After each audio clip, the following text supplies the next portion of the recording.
अगर हम इसका कंपैरिजन करें बांग्लादेश, श्रीलंका, इंडिया, तो इन सब ममालिक में से सबसे ज़्यादा पेट्रोल की प्राइस जो है वो पाकिस्तान में है। ठीक है।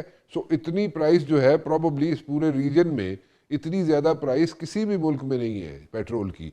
तो यहाँ पे कौन कारोबार कर सकेगा, कैसे यहाँ पे कैसे, मतलब कि जो आम आदमी है वो कैसे अपना गुजारा कर सकेगा? That's not possible.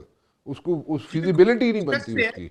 आप मैं अगर आपको किसी के बता रहा साथ हूँ कि फिजिबिलिटी बनाने बैठ जाए, जिसके 2 बच्चे हो, मुलाजिम हो, उसका 50-60 हज़ार रुपये का उसको तनख्वाह मिलती हो, वो कैसे चलाएगा? मुझे तो नहीं लगता ये हो सकता है। It's not possible. और आज तक कभी कीमतें जब बढ़ी हैं वापस नहीं आई। 2 रुपया वापस आ गई, 4 रुपये वापस आ गई, इन इन बस इन 16 के प्राइसेस के हिसाब साथ नाल तो तो कभी वापस नहीं आती है।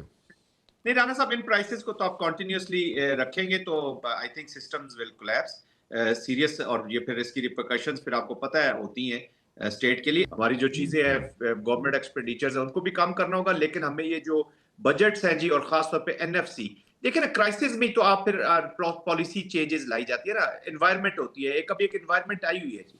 इस एनवायरनमेंट का पूरा फायदा, और ये पाकिस्तान के लिए ना, पाकिस्तान के फंड्स हैं, पाकिस्तान की चीजें हैं।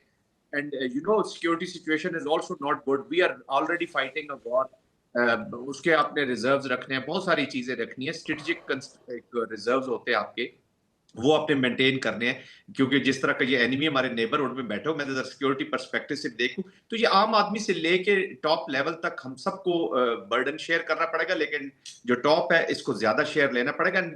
Things should be visible on the ground. वो कहते हैं ना, वॉक द टॉक, हम जैसे पॉलिसी में कहते हैं, वो अब जो भी हम यहाँ करेंगे हमें वो प्रैक्टिकली नजर आना चाहिए, ताकि एक आम आदमी को ये तसल्ली रहे कि जी, ये एवरीवन इज सफरिंग। अच्छा अब्दुल्ला, थोड़ा सा मैं इससे एक मुख्तलिफ सवाल है, मैं उस तरफ ज़रूर जाना चाहूँगा। जल साहब, जो ट्रम्प का विज़िट है, उसने जाना है प्रेसिडेंट शी से मिलना है, चाइनीज़ प्रेसिडेंट से मिलना है, प्रॉबली मई 15 को।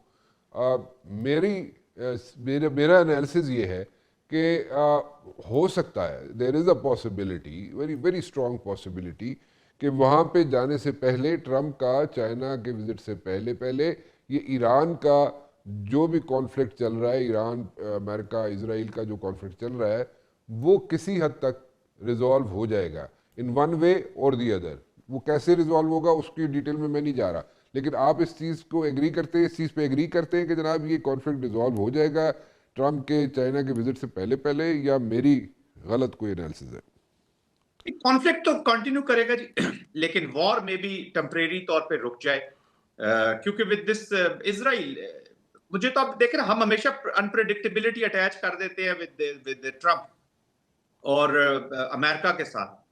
असल अनप्रेडिक्टेबिलिटी अटैच है इसराइल के साथ। आज का गो कि कल नेतन्याहू ने सॉफ्ट चीज एक स्टांस लिया है कि जी, it's no more and it is a threat, Iran is going to be a threat, but existential threat नहीं है, जिस पे पहले वो वॉर करते थे। इसका मतलब है कि उसने भी अपने आप को एक एक इस वॉर से निकलना चाहते, क्योंकि वहां पे भी टिपिंग पॉइंट आ गया, उसका भी आ गया। दूसरा भी कॉन्फ्लिक्ट जीसीसी कंट्रीज देख लें, जो गल्फ कंट्रीज हैं, उनका ईरान के साथ वो कहते हैं ना, वो रिफ्रेश कर दिया इस मिलिट्री एप्लीकेशन ने नेबरहुड के अंदर, जो उन्होंने हॉरिजॉन्टल एक्सटेंशन किए, तो वो दोबारा चीजें जो है ना उसी तरफ, unfortunately we have lost a lot in the Arab world as well. हम थोड़े से, बहुत थोड़े से नहीं बल्कि काफी फिर पीछे वापस उसी एनिमिटी की स्टेट में चले गए। बट जहां तक प्रेसिडेंट ट्रंप और शी का ताल्लुक है, तो अभी जिन नेटो का जो ट्रंप अगर वहां से निकलना चाह रहे हैं, या नेटो ने जिस तरीके से ट्रंप की बात नहीं मानी है और वो उसके साथ पार्टिसिपेट नहीं किया, वो सही किया या गलत किया, उस बहस में जाए बगैर इसका गुस्सा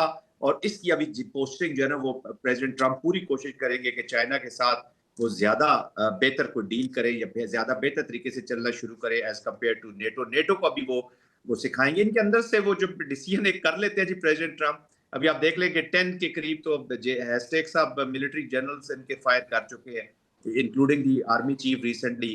फिर आपने देख लिया जिस तरीके से उन्होंने लीग उनको सैक किया, अपने अटॉर्नी जनरल को भी सैक किया है। तो इस तरह वो नेटो को भी सैक करने के कॉन्टेक्स्ट में ज्यादा चाइना की तरफ करना चाहेंगे। और ऑफ कोर्स चाइना की जो रिलेशनशिप है विद ईरान और उसको मद्देनजर रखते हुए प्रोबेबली वो एक बेहतर एनवायरनमेंट की वजह से ले जाना चाहेंगे अपने साथ, जो इधर वो करके जाएंगे। तो उस कॉन्टेक्स्ट में देयर आर लाइकली चांसेस कि इस कॉन्फ्लिक्ट को, इस वॉर को कम से कम वो रोक के चाइना जाएंगे।